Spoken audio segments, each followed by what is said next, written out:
तीन दिवसीय शिव चर्चा दीपावली महापर्व कुबेरेश्वर बाबा की इस पवित्र धरा से आप और हम आस्था चैनल के माध्यम से सुबह 9 बजे से 10 बजे तक 24 और 25 तारीख को और 26 तारीख को दोपहर में 2 बजे से 5 बजे तक इस कुबेरेश्वर बाबा की पवित्र भूमि से शिव चर्चा का स्मरण कर रहे हैं। कार्तिक का महीना जिसको दामोदर मास भी कहा जाता है, जिसमें भगवान देवाधिदेव महादेव भगवान शिव जो संपूर्ण जगत का कल्याण करने वाले हैं, संपूर्ण जगत का भंडार भरने वाले हैं, ऐसे पवित्र पावन दामोदर मास में कार्तिक के महीने में भगवान शिव की पवित्र धरा से कुबेरेश्वर बाबा की इस पवित्र भूमि से ये 3 दिवसीय शिव चर्चा का लाभ लेने का सौभाग्य मिला है। कार्तिक के महीने में जो दीपावली के 5 दिवसीय पूजन होती है, धनतेरस,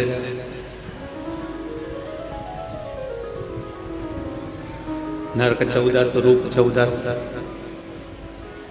फिर रूप चौदस के बाद में दीपावली, दीपावली के बाद में गोवर्धन पूजन, फिर दूज। इससे 5 दिन तक दीपावली महापर्व को मनाया जाता है। ये तो हो गई मनुष्य की, मानव की दीपावली। इसी कार्तिक के महीने में आपके लिए और हमारे लिए भी दीपावली पर्व आता है, तो देवताओं के लिए भी दीपावली आती है। आपकी और हमारी जो दीपावली है वो ये कृष्ण पक्ष के अंतर्गत आ जाती है, और देवताओं की जो दीपावली है वो शुक्ल पक्ष के अंतर्गत आ जाती है। भगवान स्वयं वेदव्यास जी महाराज ने स्कंद पुराण में, विष्णु पुराण में, कुर्म पुराण में, ब्रह्म वैवर्त पुराण में और भी अनेक पुराणों में कार्तिक के महत्व का वर्णन है।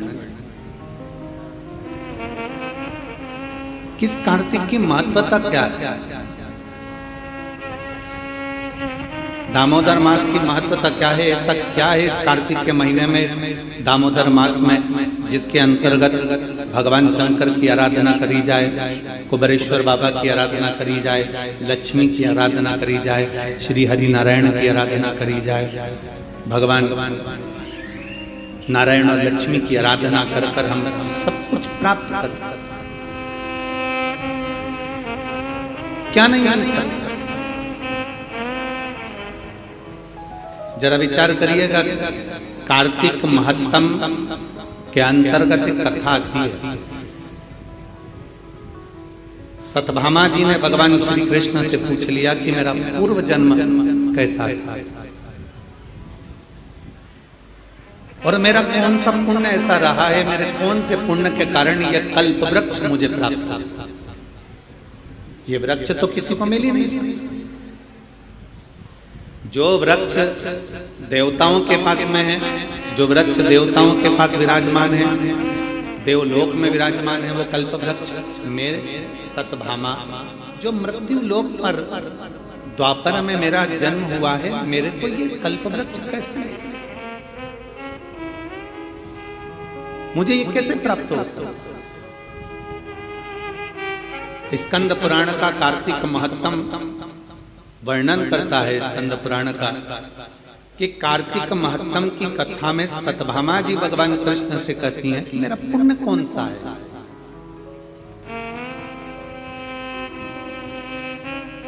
जैसे आज आपको अपने अंदर एक विचार लाना चाहिए कि आपका कौन सा पुण्य है कि जो कुबेरेश्वर बाबा की धरा पर बैठकर 3 दिन शिव चर्चा है, और वो भी कार्तिक का महीना और कुबेर भंडारी की भूमि कुबेरेश्वर धाम।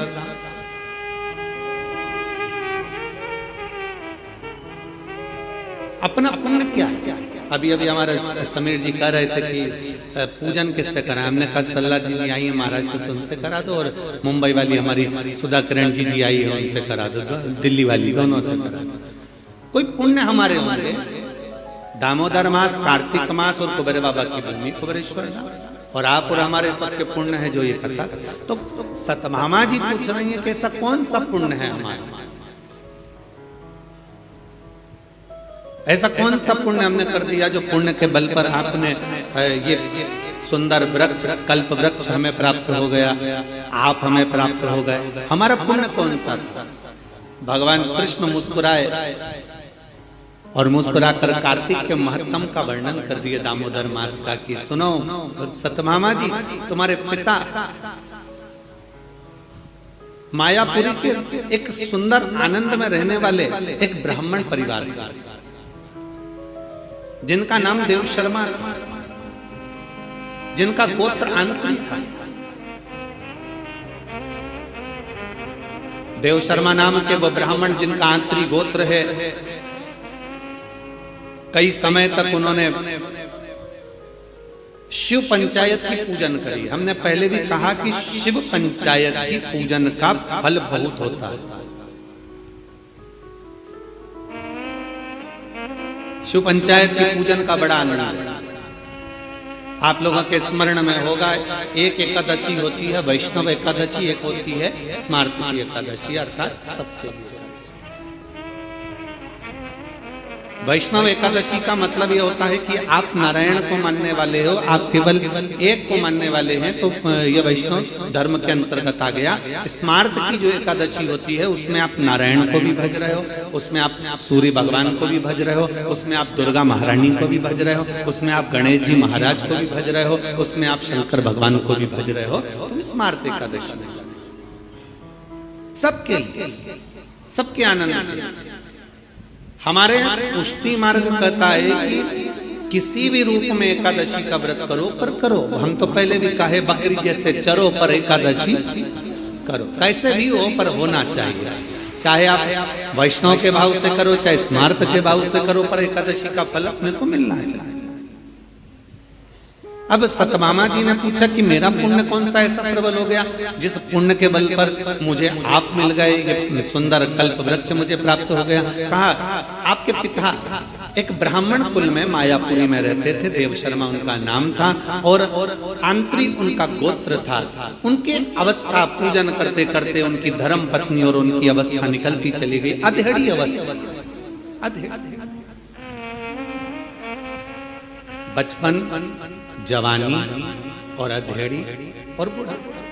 अधेड़ी मतलब एक अवस्था निकलती चली गई। 60 की अवस्था के आनंद में जब आपके पिता पहुंच रहे थे, तब उनके मन में आया कि मेरी कोई औलाद नहीं, मेरी कोई संतान नहीं, और कुछ कृपा। ये पंचदेव शिव पंचायत में 5 देव विराजमान होते हैं। पहले सूर्य हैं, दूसरे नंबर पर मेरे देवाधिदेव महादेव हैं, तीसरे नंबर पर माँ दुर्गा है, चौथे नंबर पर बड़े आनंद से श्री गणेश जी महाराज हैं, 5वें नंबर पर भगवान श्री हरि, भगवान श्री नारायण। 5 देव विराजमान हैं, पंचदेव विराजमान हैं, और वो बैठे जिनकी आराधना स्वयं देव शर्मा कर रहे हैं। सतभामा जी, आपके पिता के मन में भाव आया कि मेरे घर में औलाद नहीं, कोई औलाद आ जाए। भगवान से प्रार्थना करते, प्रतिदिन शंकर को 1 लोटा जल समर्पित करते, और जिस पंचायत में स्वयं शिव बैठे हैं, तो शास्त्र कहता है उस पंचायत का निर्णय कोई नहीं करता, उस पंचायत का निर्णय फिर देवाधिदेव महादेव ही करते, शिव ही करते। बोल बम का नारा है, सारी समस्या का हल। अब उसका निर्णय स्वयं भगवान शंकर करते हैं। इसलिए आप लोगों से कहते हैं कि आपकी पूजन की जगह में शंकर का शिवलिंग होना जरूरी है। भले आप ठाकुर जी की सेवा करो, राधा रानी की सेवा करो, लक्ष्मी जी की सेवा करो, नारायण की सेवा करो, ब्रह्मा जी की सेवा करो, देवी की सेवा करो, चाहे देवता की सेवा करो, किसी की भी सेवा कर रहे हो, किसी की पूजन कर रहे हो, उसमें शंकर का होना जरूरी है। जिस जगह शिव नहीं होता, जैसे दक्ष प्रजापति के यज्ञ में शंकर नहीं थे, तो वहां पर विघ्न नहीं आए। जहां शिव नहीं है वहां विघ्न है। शिव है तो विघ्न को टाल, क्योंकि जिसका पुत्र ही विघ्नहर्ता है, जिनके बेटे ही स्वयं गणेश जी विघ्नहर्ता है, तो फिर तो विघ्न टालेगा। शंकर भगवान वहां पर विराजमान। तो सारे दुख को हरने वाले, सारे कष्टों को हरने वाले, सारी बीमारियों को हरने वाले, सारे तकलीफों को हरने वाले केवल वहां शंकर विराजमान हैं। तो पंचायत में कोई निर्णय कोई नहीं करेगा, पंचायत का निर्णय स्वयं शिव कर रहे हैं। शंकर भगवान पर एक लोटा जल चढ़कर, सूर्य को अर्घ देकर, मां भवानी के चरणों में जल देकर, स्वयं नारायण का स्मरण कर कर, स्वयं गणेश जी का पूजन कर कर देव शर्मा ने विनती करी और देव शर्मा ने विनय करा, तो भगवान शंकर ने उसी समय पर उनके एक पुत्री के जन्म का वर प्रदान कर दिया।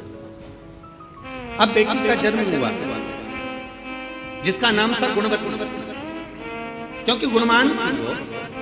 जैसे पिता भगवान का भजन करते थे वो भी भजन करती थी, जैसे पिता स्मरण करते थे वो भी स्मरण करती थी, जैसे पिता मंत्र जाप करते थे वो भी मंत्र जाप करती थी, जैसे पिता नाम जाप करते थे वो भी नाम जाप करती थी। गुणवती भी भगवान की भक्ति में इतना लीन हो गई, इतना लीन हो गई। धीरे धीरे समय निकला, पिता के मन में भाव उत्पन्न हो गया। पिताजी ने विचार करा कि मेरे घर में बेटी का जन्म हो गया, इसकी शादी किससे करूं, इसका विवाह किससे करूं। अच्छा, बेटी होती है ना तो बड़ा टेंशन उत्पन्न हो जाता है सभी लोगों का। पर शिव महापुराण की कथा कहती है, शंकर भगवान की अशोक सुंदरी का चरित्र कहता है कि बेटी अगर घर में जन्म ले ले तो चिंता मुक्त होना चाहिए कि अब मेरे घर में बेटी ने जन्म ले लिया, वो अपना भाग्य लेकर आई है तो हमारा भी भाग्य चमका है। बेटी हमारे घर में आई है तो वो भाग्य लेकर आई है तो भाग्य चमकाए। लक्ष्मी सबको अच्छी लगती। आप में से कोई ऐसा है जिसको लक्ष्मी अच्छी नहीं लगती? अरे बोलो तो समझ। किसी को धन अच्छा नहीं लगता हो, लक्ष्मी अच्छी नहीं लगती हो, ऐसा कोई है संसार में? जितने आस्था चैनल पर कथा सुन रहे हैं, जितने फेसबुक यूट्यूब पर कथा सुन रहे हैं, और जितने इस कुबेरेश्वर बाबा की पवित्र कर शिव चर्चा को श्रवण कर रहे हैं, ऐसा कोई हो जिसको लक्ष्मी प्रिय ना? सबको लक्ष्मी प्रिय। एक छोटे से बच्चे को गोदी में लो ना, और उसको पहली बार कोई मिलता है तो उसको 10 का नोट पकड़ा देता है ना, तो उससे 10 का नोट भी छेड़ा के छूटता नहीं। छोटा सा लक्ष्मी किसको प्रिय नहीं? मरने वाला मरकर भी जाता है ना तो भी उसकी छाती पर पैसा बढ़ता जाता है। लक्ष्मी उसको भी प्रिय जा रही है तो भी लक्ष्मी किसकी प्रिय? अब हम कहते हैं कि लक्ष्मी सबको प्रिय है, पर लक्ष्मी से तो पूछे कि उसको क्या प्रिय है। एक भिखारी से लेकर सेठ को भी लक्ष्मी प्रिय है, एक कंगाल से लेकर करोड़पति को भी लक्ष्मी प्रिय है, पर कोई लक्ष्मी से तो पूछे कि दुनिया तुझे इतना प्रिय लगती है, दुनिया तुझे चाहती है, दुनिया तुझे लेना चाहती है, पर तू क्या चाहती है? लक्ष्मी की प्रियता कायम है। कोई लक्ष्मी से पूछे? शिव महापुराण की कथा में चरित्र आता है, जब भगवान नारायण के चरणों में लक्ष्मी जी बैठी थी और नारायण से पूछा गया कि प्रभु आपने मुझे किससे प्राप्त करा? तब भगवान नारायण ने कहा मैंने शिव से प्राप्त करा, क्योंकि तुम्हारी माता ख्याति देवी तुम्हारा विवाह शिव से करना चाहती है, पर मैंने भगवान शंकर से कहा कि मैं लक्ष्मी से प्रेम करता हूं, इसलिए लक्ष्मी मुझे प्यार है। तो तुम्हारी माता हे लक्ष्मी, तुम्हारी माँ ख्याति देवी ने तब तुम्हारा विवाह मेरे साथ करा। तो लक्ष्मी से भगवान नारायण पूछ रहे हैं, नारायण लक्ष्मी से चर्चा कर रहे हैं, बात कर रहे हैं कि तुम सबसे ज्यादा आदर सम्मान सत्कार किसका करती हो? किसके कहने पर तुम किसी के घर पर जाती हो? किसके कहने पर तुम उसके निहाल कर देती हो? किसके कहने पर तुम उसका भंडार भर देती हो? लक्ष्मी वो कौन है जिसके कहने पर तुम उसके कहने पर चले जाती हो? लक्ष्मी जी ने कहा अपने स्वामी भगवान नारायण से, केवल एक वो है देवाधिदेव महादेव जो कहते हैं मुझसे, देवाधिदेव नारायण महादेव ने मुझसे कहा है कि जो एक लोटा जल मेरे मंदिर में लेकर आए, क्योंकि लक्ष्मी ने कहा था मैं नारायण के चरणों की दासी हूं, तो मैं आपकी भी दासी हूं, आप बताओ मैं कहाँ रहूं। भगवान शंकर ने कहा कहीं नहीं लक्ष्मी, अगर कोई एक लोटा जल लेकर शंकर के मंदिर में आए, जल चढ़ाकर जब वो घर जाए तो उसके लोटे के साथ उसके पीछे पीछे तू भी उसके घर में प्रवेश कर जाना, उसका दुख हल, उसका संकट। संसार के लोग दुख नहीं हर सकते, पर परमात्मा शंकर को चढ़ाया गया एक लोटा जल हमारे दुख को हर लेता है। और देख लिया संसार हमने, सब मतलब के यार हमने देख लिया, झूठे नाते झूठे रिश्ते, झूठे नाते झूठे रिश्ते, अरे झूठा है संसार हमने देख लिया, सब मतलब के यार हमने देख लिया संसार हमने देख लिया। लक्ष्मी जी कहती है मैं महादेव के कहने पर चली जाती, महादेव कहते हैं मैं वहां जाऊं, शिव के अनुकूल लक्ष्मी जाती, शिव के कहने पर लक्ष्मी। सुनो सतभामा जी, आपके पिता देव शर्मा आपको प्राप्त कर कर बड़े खुश थे, सोचा किस बेटी का विवाह करूं, तब उन्हें स्मरण में आया मेरा एक मित्र है पर वो प्राण त्याग कर चले गया है, उसका एक बेटा है जिसका नाम चंद्र है, उसका एक बेटा है जिसका नाम चंद्र है, मैं उससे विवाह कर देता हूं। तुम्हारे पिता देव शर्मा ने तुम्हारा विवाह चंद्र से कर दिया, समय बीता, वो भी ब्राह्मण कुल का बालक, इतना अच्छा बालक था जो भगवान की भक्ति में डूबा रहता था। सतभामा जी समय निकल गया, कुछ समय निकलने के बाद तुम्हारे पिता देव शर्मा और चंद्र दोनों किसी तीर्थ के लिए जाने लगे, किसी तीर्थ की ओर अग्रणी होने लगे, और तीर्थ की ओर जब जाने लगे, तीर्थ में जाते जाते जाते जाते एक असुर की दृष्टि इन दोनों पर पड़ जाती है, और एक राक्षस की दृष्टि पड़ने पर राक्षस ने विचार करा कि मैं कुछ भी करूं, इनका संहार कर दूं, इनको मार दूं, क्योंकि दोनों भगवत भजन करने वाले हैं। घर के अंदर, परिवार के अंदर जो भगवान की भक्ति करने वाला होता है, शिव मंदिर जाने वाला होता है, भगवत भजन करने वाला होता है, व्रत करने वाला होता है, पूजन करने वाला होता है, भगवान की भक्ति में डूबने वाला होता है, दुनिया के लोग जले ना जले पर घर के लोगों के मन में भी आ जाता है, ये आ गए बाबा जी, अनसुईया, ये आ गई शिवर वाला महाराज की चेली, ये आ गए शंकर जी के भगत, अब ये बहुत ज्ञान देंगे, बहुत समझाएंगे। अब वो बहुत सारी बातें लोग कहते हैं, सीधी बातें, तुम किसी मॉल में जाइए ना, कोई तुम्हें नहीं टोकेगा, तुम फटी हुई जींस पहनो ना, कोई तुम्हें नहीं टोकेगा, तुम कैसे भी रहो ना, कोई तुम्हें नहीं टोकेगा, तुम बाल भी आड़े टेढ़े बनाओगे तो कोई ना टोकने वाला है, तुम कैसे भी कपड़े पहनोगे कोई नहीं टोकेगा। और जिस दिन तुमने धोती पहन ली, जिस दिन तुमने मस्तक पर तिलक लगा लिया, चंदन त्रिपुंड लगा लिया, गले में रुद्राक्ष की माला पहन ली, हाथ में रुद्राक्ष बांध लिया, और जिस दिन गले में रुद्राक्ष पहना और त्रिपुंड लगाकर और बड़े प्रेम के साथ तुम मार्केट में से निकल कर बताओ, सारी दुकान वाले, मोहल्ले वाले, कॉलोनी वाले सब तुमको ही देखेंगे, ये कहाँ किया, ये है कौन, इसकी दृष्टि क्या है, इसका स्वरूप क्या है। और अगर पहचान वाले मिलेंगे तो ये जरूर कहेंगे भैया किसके चक्कर में आ गए, बाबा बनोगे क्या, संत बनोगे क्या, साधु बनोगे क्या, तपस्वी बनोगे क्या, लोग कह देते हैं, कितनी जल्दी पहचान में आते हैं। और देखो संसार के वस्त्र पहने तो पहचान में नहीं आओगे, पर परमात्मा के वस्त्र धारण करोगे तो पहचान में जरूर आओगे। ये हमारे संस्कार होते हैं, ये हमारे संस्कार है, ये हमारे जीवन का एक सुख है, हमारे जीवन का एक आनंद है। सतभामा जी, तुम्हारे पिता और तुम्हारे पति दोनों जा रहे थे, इतने में ही एक असुर की दृष्टि पड़ गई और उन्होंने उनको समाप्त कर दिया। दोनों तीर्थ करने जा रहे थे, भगवत भजन करने जा रहे थे, इसलिए कहीं ना कहीं शिव तत्व को उन्होंने प्राप्त करा था, इसलिए भगवान भोलेनाथ की कृपा हुई और नंदी लेकर शंकर भगवान पधारे और तुम्हारे पिता और तुम्हारे पति दोनों को नंदी पर बिठाकर शिव कैलाश लेकर चले। तुम अकेले हो। सत्यभामा जी, तुम्हारे आंखों में रुदन था, नेत्रों से जल बह रहा था। एक तरफ पिता चले गए, दूसरी तरफ पति चले गए। विधवा का जीवन कैसे जियोगी? रोती बिलखती, आंखों से आंसू बहाती, करूं तो करूं क्या, कहां जाऊं, किससे कहूं। जब व्यक्ति अकेला पड़ जाता है, सब जगह से छूटकर अकेला जब हो जाता है, तब उस परमात्मा को याद करता है, तब उस भगवान को याद करता है। कितना विचित्र जमाना है। पहले के समय में मंत्र चलते थे।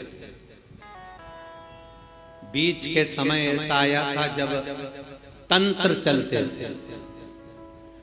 वो समय भी गया, फिर एक समय आया जिसमें यंत्र चलते थे। और आज कलिकाल का वो समय है जिसमें षड्यंत्र चलते हैं। षड्यंत्र, पहले मंत्र चलते थे, फिर तंत्र चलते थे, फिर यंत्र चलते थे। और आज कलिकाल के अनुसार आज कलयुग में लोग षड्यंत्र चलते हैं। बस अंदर ही अंदर सोचते हैं, ये ऊपर चढ़ रहा है, इसको नीचे कैसे गिराया जाए, ये आगे बढ़ रहा है, इसको पीछे कैसे लाया जाए, इसने इतना क्यों कमा लिया, इसने ऐसा भजन क्यों कर लिया, इसने स्मरण क्यों कर लिया, इसकी एक दुकान कैसे बन गई, इसकी शोरूम कैसे डल गया, इसका कपड़े का काम कैसे चल गया, इसके घर के पर्दे अच्छे क्यों हैं, इसका छत अच्छा क्यों है, इसका बेटा कहने में क्यों है, इसकी बेटी कहने में क्यों है, इसकी पत्नी अच्छी मिली, इसका पति अच्छा मिला, इसका परिवार अच्छा मिला। ये फिर षड्यंत्र रचना प्रारंभ। और याद रखना, मंत्र, तंत्र, यंत्र और षड्यंत्र, इस पर भी भारी है श्री शिवाय नमस्तुभ्यम का मन। इस पर भी भारी है श्री शिवाय नमस्तुभ्यम का मंत्र। और शिव तत्व कहता है, भगवान शंकर की पावन कथा कर रही है। भगवान का ये पवित्र 3 दिवसीय शिव चर्चा में प्रथम दिवस की चर्चा कर रही है कि सत्यभामा जी, तुम्हारी आंखों में जल भर गया कि क्या करती। विचार कर कर समय बीतता गया, कार्तिक का महीना आ गया, दामोदर मास आ गया, तुम कहां जाओ। तुम्हारे स्मरण में आया कि मेरे पिता शंकर की आराधना करते थे, इसलिए सत्यभामा जी तुम शिव के मंदिर जाना प्रारंभ कर दी, शंकर की आराधना करना प्रारंभ कर दी। शिव की ऐसी आराधना करी कि शंकर को जल चढ़ाकर जब तुम आती थी तो एक आंवले के वृक्ष के नीचे जल चढ़ा देती थी। आंवले के वृक्ष के नीचे से आती थी और घर में प्रवेश कर जाती थी। प्रतिदिन तुम्हारा एक नियम बन गया, शाम के समय कार्तिक का महीना, और तुम्हें स्मरण नहीं आया कि कार्तिक का महीना है, क्योंकि तुम वैधव्य जीवन जी रही थी, आंखों में जल भरा हुआ था, रो रही थी, तुम्हें सुध नहीं थी। कब कार्तिक आया तुम्हें मालूम नहीं पड़ा, कब दामोदर मास आया तुम्हें मालूम नहीं पड़ा। और कार्तिक के महीने में तुमने दीप दान करना प्रारंभ करा। प्रत्येक दिवस तुम शाम के समय पर शिव मंदिर में जाकर बेलपत्र के वृक्ष के नीचे जाकर, तुम प्रत्येक दिवस आंवले के वृक्ष के नीचे जाकर, तुम प्रत्येक दिवस पीपल के वृक्ष के नीचे जाकर एक दीप दान करने लगी। और वो दीप दान का पुण्य फल इतना प्रबल हुआ कि एक दिन चलते चलते तुमको किसी असुर ने फिर देखा और तुम्हारे प्राणों को हर लिया। प्राण तो तुम्हारे चले गए, पर कार्तिक के महीने में जो तुमने तुलसी की अर्चना करी, कार्तिक के महीने में जो तुमने आंवले के वृक्ष की अर्चना करी, कार्तिक के महीने में जो तुमने शंकर भगवान को एक लोटा जल चढ़ाया, शिव की ऐसी कृपा हुई, शंकर प्रकट हुए, तुम्हें नंदी पर बिठाए। चलते चलते देवाधिदेव महादेव ने पूछ लिया तुम्हें क्या चाहिए। उसने कहा मेरा जीवन दुख में निकला, मेरे पिता पति चले गए, क्या चाहती हो। मैंने सुना है महादेव जो आपसे मांगता है आप वो दे देते हो।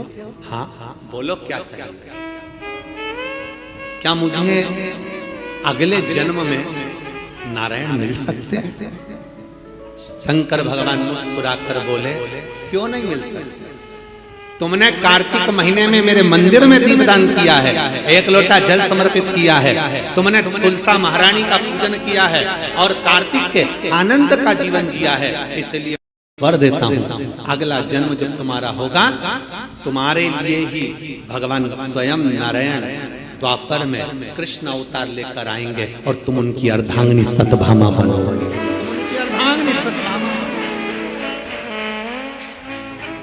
ये पुण्य हमारे जीवन का एक आनंदमय पुण्य है। सत्यभामा जी ने कई बार भगवान कृष्ण से पूछा, ये पुण्य की प्राप्ति, ये सुंदर कल्प वृक्ष की प्राप्ति मुझे कैसे हो गई? तो भगवान ने कहा, तुमने 5 दिवसीय जो कार्तिक महीने का कृष्ण पक्ष का जो आनंद और शुक्ल पक्ष का जो आनंद लिया है, उसका ही फल ये। और उसी कार्तिक के महीने की दीपावली पर्व, लोग कहते हैं दीपावली एक दिन की है। शिव महापुराण की कथा में, स्कंद पुराण के अंतर्गत शास्त्रों में वर्णन आता है कि देव दीपावली में भी पीछे पचवीगन स्नान का फल मिलता है, और कार्तिक महीने की इस अमावस्या के अंतर्गत भी 5 दिवसीय दीपावली महापर्व का आनंद मिलता है। धनतेरस, रूप चौदस, दीपावली, पड़वा और दूज, ये 5 दिन तक दीपावली महापर्व चलता है। दीपावली महापर्व में हम क्या कर सकते हैं? हम क्या भगवान को दे सकते हैं? अभी आपको कहा कि सारी दुनिया लक्ष्मी को चाहती है, पर लक्ष्मी से कोई पूछे कि तू क्या चाहता है, लक्ष्मी से कोई पूछे तुम क्या चाहती है, तो लक्ष्मी जी भी कह देगी, बस मैं इतना चाहती हूँ कि महादेव के प्रति, भगवान के चरणों के प्रति आपका विश्वास जहाँ पर बढ़ा, आपका विश्वास जहाँ प्रबल हुआ, लक्ष्मी जी कहती है वहां पर मैं हमेशा खड़ी हूँ और तुम्हारे घर में हर पल में। पूजन का विधान बताते हुए स्वयं शास्त्र वर्णन करता है हमारे यहाँ। धनतेरस के दिन की जो पूजन है, उस धनतेरस के दिन की पूजन में आप अपने घर में जितनी भी, अब लक्ष्मी की पूजन जब आप करें, दीपावली की पूजन करें, उसमें मुहूर्त देखिए, मनाना, मुहूर्त पूछिए, मनाना। कोई मुहूर्त लिखा हुआ है उसका स्मरण करें। धनतेरस की पूजन करने में, रूप चौदस की पूजन करने में, पड़वा की पूजन करने में, दूज की पूजन करने में आपको मुहूर्त की जरूरत नहीं। आप तो प्रदोष काल, शाम का जो प्रदोष काल का समय होता है, उस समय पर बड़े प्रेम के साथ में, आनंद के साथ में, एक सुंदर आनंद से, अगर घर में मार्बल या कोटा फर्श वगैरह लगा हो तो कपड़े से ही पोंछ लो, और अगर कच्चा मकान हो तो गोबर से थोड़ा सा लीप कर सुंदर आनंद के साथ में, भगवान का जहाँ मंदिर, देवालय, शिवालय है, बड़े आनंद से आपके घर में जो पूजन का जगह है, उस पूजन के जगह पर थोड़ा सा लीप कर या कपड़ा फेर कर वह आनंद के साथ एक सुंदर चौक पूर लीजिए, और चौक पूर कर उसमें थोड़ा सा चावल दाना या गेहूं का दाना रखकर उस पर एक चौरंग, चौकी, पाटा, जो भी आप रख सकते हो उसको रखकर एक सुंदर वस्त्र बिछाकर एक सुंदर सी थाली में स्वस्तिक, कंकु के रोली का एक स्वस्तिक बनाइए, बनाकर उसको थाली के ऊपर, उसको पाटे के ऊपर जो कपड़ा बिछा है उसके ऊपर रख दीजिए। रखकर घर में कोई चांदी का सिक्का हो, चांदी का सिक्का ना हो, चांदी का कॉइन ना हो, तो अपना जो कॉइन आता है, 1 का सिक्का, 2 का सिक्का, जो भी कॉइन आता है वो रख दीजिए। और रखकर उसको, जो मोली आती है लच्छा बांधने वाला, हाथ में बांधने का जो नाड़ा आता है, मोली होती है लच्छा, उससे उसको हल्दी लगाकर लपेट दीजिए और बाबा को उस थाली में रखकर सुंदर आनंद के साथ में माता लक्ष्मी का स्मरण करते हुए 7 दिए घी के, लंबी बाती, एक दिया तेल का दिया लक्ष्मी जी के लेफ्ट हैंड। जैसे लक्ष्मी जी को जब पूजन करने बैठोगे तो लक्ष्मी जी का मुख आपकी ओर होगा कि नहीं होगा? आप ऐसे बैठे हो तो लक्ष्मी का मुख आपकी ओर, तो दिया आएगा इस ओर। मतलब आप जब पूजन करने बैठोगे तो आपका जो सीधा हाथ होगा, लक्ष्मी जी का वो उल्टा, उस उल्टे हाथ की ओर एक तेल का दीप लगाकर लंबी बाती का, और 7 दिए लंबी बाती के घी के, आटे के दिए, वो एक प्लेट में, एक थाली में रख लीजिए। पूजन का सामान, कंकु, चावल, रोली, मोली, हल्दी की गांठ, अमरवेल, कमलगट्टा, खड़ा धना, गुड़, ये सब सामग्री रखकर, कुछ भोग लगाने की सामग्री, कुछ धूप बत्ती आदि, इत्र आदि सामग्रियां रखकर, पुष्प आदि रखकर, जो कॉइन तुमने रखा है, सिक्का तुमने रखा है, 7 दिए सीधे हाथ पर लक्ष्मी, 7 दिए जो तुमने आटे के बनाए हैं उसमें लंबी बत्ती कर सीधे हाथ पर जलाएं। उल्टे हाथ पर तेल का दिया जलाकर पूजन की थाली में जो सामग्री रखी है, जल का छींटा देकर, बड़े प्रेम के साथ वस्त्र समर्पित कर और रोली, चंदन, मोली, हल्दी, जो भी है, मेहंदी आदि सब सामग्री समर्पित कर 5 अमरवेल के टुकड़े 7 कमलगट्टा,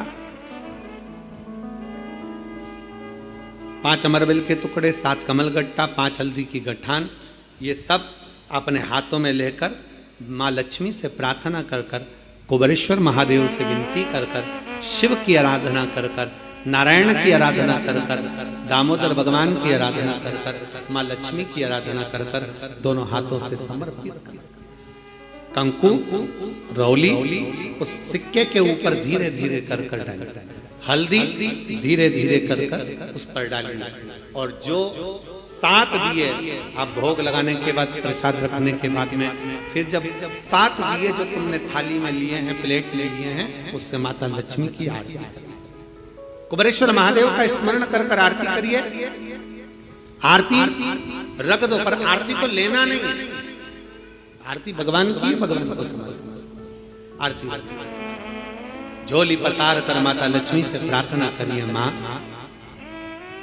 मैंने कुबेरेश्वर बाबा से विनय करी है, मैंने कुबेर भंडारी से विनय करी है, माँ आप नारायण के साथ, कुबेर के साथ, रिद्धि सिद्धि के साथ, गणेश जी महाराज के साथ आप मेरे घर में पधारो, मेरे घर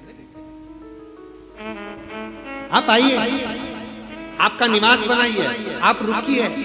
माँ हम में बहुत सारे अवगुण, हे लक्ष्मी माता, हे नारायण, हे शंकर, हे उघड़दानी, हे गणेश जी महाराज, हे रिद्धि सिद्धि, हे कुबेर, हम में बहुत अवगुण है, पर हे माँ हमने सुना है आपने शिव जी से जब वर मांगा था तो कहा था कि बाबा, शंकर भगवान से लक्ष्मी जी ने कहा था मैं जाने को तो चले जाऊं प्रत्येक मनुष्य के घर में, पर उसके घर में तो इतना अवगुण भरा हुआ है, इतने दोष भरे हुए हैं, इतना अपशब्द भरा हुआ है, इतने ताने भरे हुए, इतनी गालियां भरी हुई है, इतना मन में खोट भरा हुआ है, मैं इनको कैसे लक्ष्मी प्रदान करूं, मैं इनको कैसे भंडार।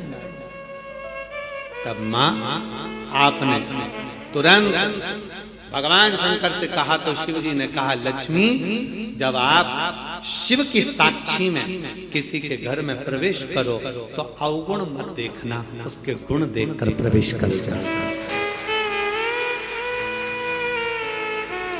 वो कहते हैं कि मेरे गिनियो ना अपराध लाडली, हमारे अवगुण ना गिने जाए।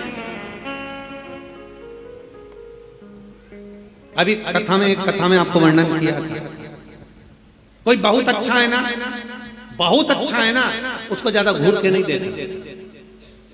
कितना अच्छा व्यक्ति है ना, उसको ज्यादा घूर के मत देखो, घूर के मत देखो। क्यों?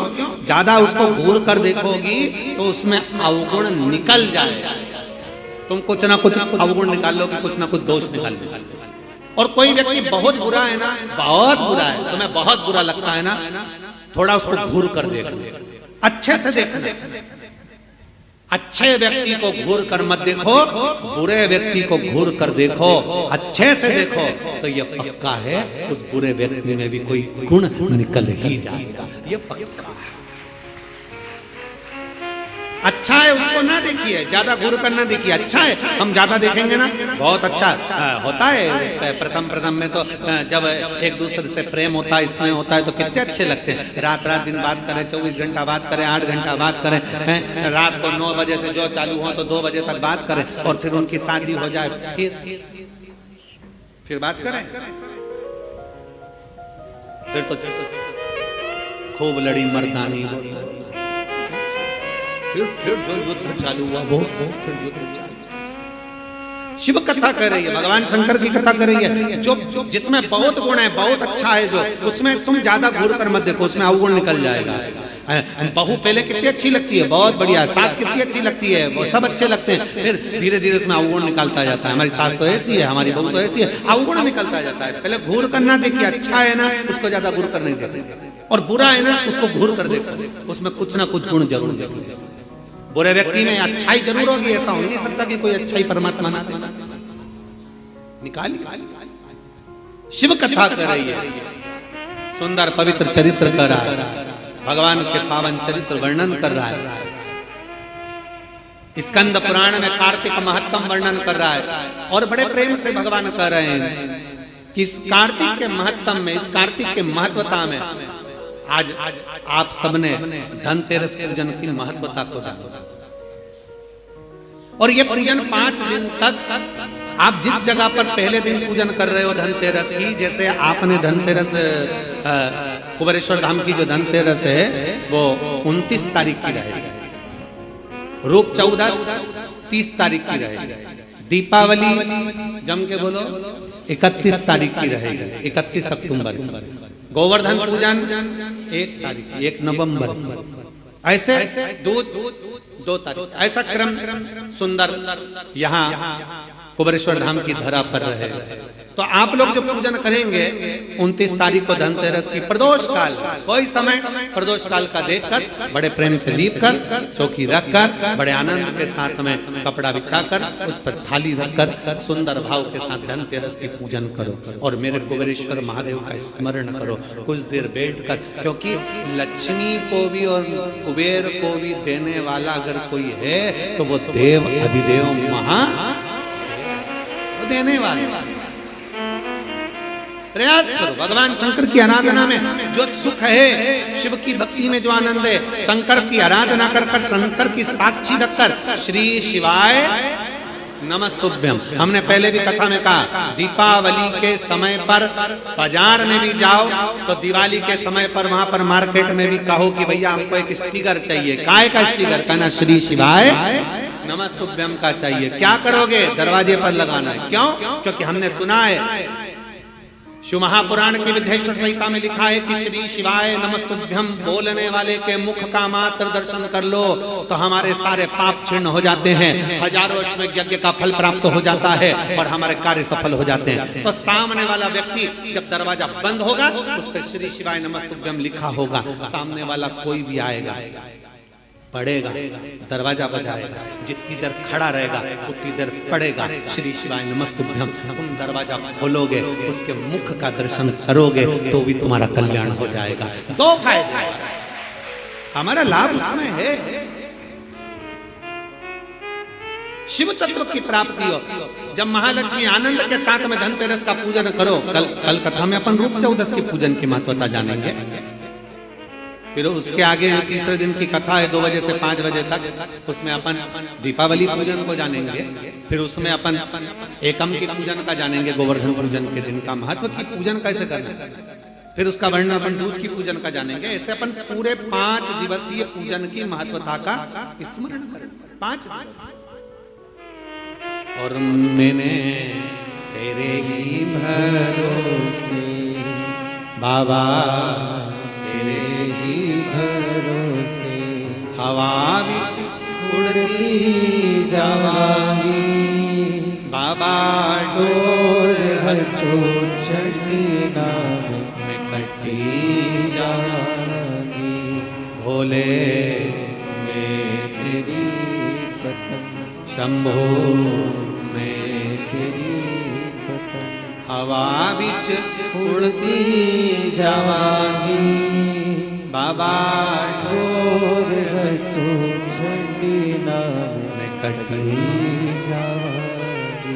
शिव तत्व की प्राप्ति, भगवान शंकर की प्राप्ति कितने आनंद के साथ। और जिस कभी भी ध्यान रखना, लक्ष्मी पूजन जब भी करो तो शिव को याद जरूर करो। भगवान नारायण को भी अगर लक्ष्मी दी है तो भगवान शंकर, नहीं तो माता ख्याति देवी लक्ष्मी जी की मां, तो लक्ष्मी जी का विवाह तो भगवान शंकर से करना चाहती थी। पर नारायण भगवान शिव की आराधना में लगे रहे।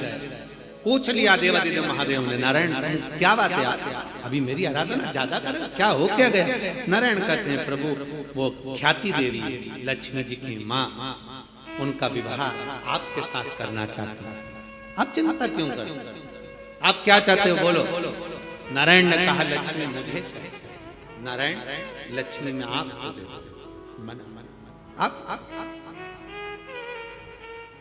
आप लक्ष्मी से विवाह करोगे, लक्ष्मी आपसे विवाह करेगी। लक्ष्मी जी से पूछा स्वयं भगवान शंकर, जब लक्ष्मी मैया बेलपत्र के वृक्ष के नीचे झाड़ू बुआरी कर रही हैं, बेलपत्र के वृक्ष के नीचे सेवा कर रही हैं, शंकर भगवान प्रकट होकर स्वयं पूछते हैं, गौरी शंकर, शंकर पार्वती के साथ प्रकट होकर पूछते हैं क्या बात है, क्या चाहिए, क्या हो गया।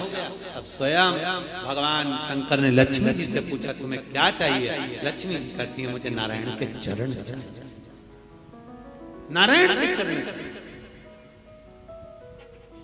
भगवान शंकर ने पूछा लक्ष्मी तुम नारायण के चरणों में रहने को तैयार हो।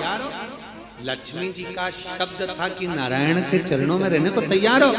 इतने में लक्ष्मी जी कहती हैं केवल नारायण के चरणों में ही नहीं, जिसके हृदय में नारायण बैठा है उसके घर में रहने को भी तैयार। जिसके हृदय में नारायण बैठा है, जिसके हृदय में श्री हरि बैठे हैं, जिसके हृदय में भगवान बैठे हैं, उनके घर में रहने को मैं तैयार।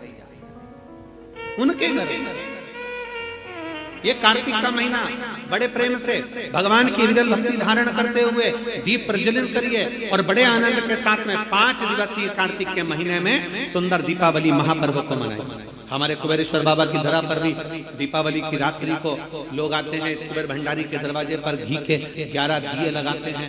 लोग अपने अपने घर की पूजन दिन में शाम को कर रात्रि को निकल कर आते हैं और पूरे प्रांगण में कहीं जहां उनका मन करता है वहां बैठकर 11 दीप लगा कर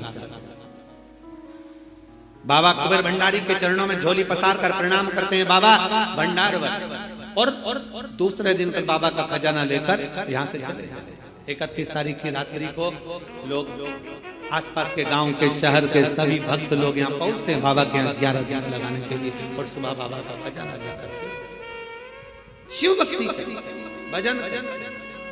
जितनी आराधना भगवान शंकर की करोगे, शिव नारायण की भगवान की भक्ति करोगे, दामोदर मास में, कार्तिक मास में दीपदान जितना कर सकते हो, जितना दीपदान कर सकते हो उतनी शिव भक्ति को धारण। और धनतेरस, रूप चौदस, दीपावली, पड़वा, दूज, ये 5 दिन इधर के और 5 दिन देव दीपावली के, हम उसका भी वर्णन करेंगे तीसरे दिन की कथा में। एक बेलपत्री, एक पीला चावल, हल्दी में रंगा हुआ पीला चावल और एक बेलपत्री, एक कमलगट्टा भगवान शंकर की शिवलिंग पर समर्पित करने का प्रयास है। परंतु ये बेलपत्री, पीला चावल और एक कमलगट्टा, ये 5 दिन तो तुम ये दीपावली के पर्व के और 5 दिन जो पचवीगन आएगा, पूर्णिमा का समय जब आएगा, उस समय अगर आपने ये दोनों समय पर एक बेलपत्री, एक पीला चावल, एक कमलगट्टा भगवान शंकर के शिवलिंग पर समर्पित करना प्रारंभ करा, ये 5 दिन इधर के 5 दिन उधर के, आपको कभी कहना नहीं पड़ेगा किसी के आगे कि भैया मुझे 500 की जरूरत है, तेरी जेब और तेरा घर भरा ही खाली नहीं रह सकता। और बाबा से प्रार्थना हम यही करते हैं, हमेशा करते हैं, किसी स्त्री की गोद खाली ना रहे और किसी पुरुष की जेब खाली ना रहे। बाबा भरता जरूर है। एक बेलपत्री, एक पीला हल्दी का चावल, एक दाना चावल और एक जम के बोलो कमल, एक कमल भगवान शंकर के शिवलिंग को समर्पित करिए। भगवान शंकर के शिवलिंग को समर्पित बड़े भाव के साथ में, आनंद के साथ में और दिल से बाबा से 5 दिन ये दीपावली के समय पे धनतेरस, रूप चौदस, दीपावली, पड़वा और दूज और उधर भी जब पूर्णिमा आएगी उसके पहले, उसका वर्णन हम कर देंगे फरीदाबाद की कथा में, उसका पूरा वर्णन करेंगे फरीदाबाद की कथा में। क्या आपको उसका